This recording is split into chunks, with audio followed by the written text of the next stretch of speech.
yaşamak lazım. İki günlük dünyada değer mi dalaşmaya? Anlaşmak lazım. Anlaşmak lazım. Bir yeni adım atsan hayatın mı söner? Zor olsa da denemeye değer.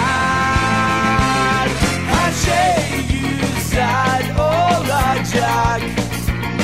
Her şey güzel olacak. Her şey güzel olacak. Her şey güzel.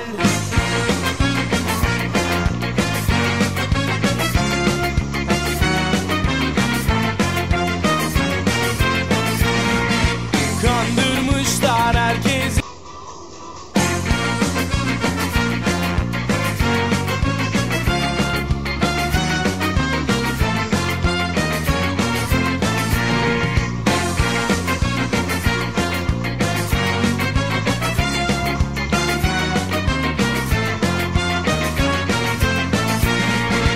Yok öyle yalan dolan, sahtekarlık yapmadan yaşamak lazım.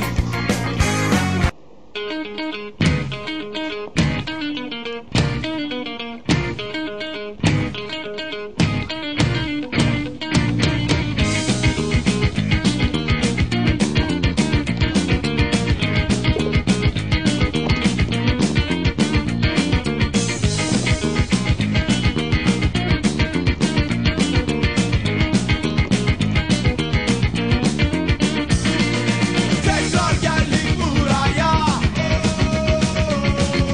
hep beraber olmaya. Sallayalım her yere. Bak buraya, sıra bizde, bak ne olacak. For the world. Like run them, run them. Dale.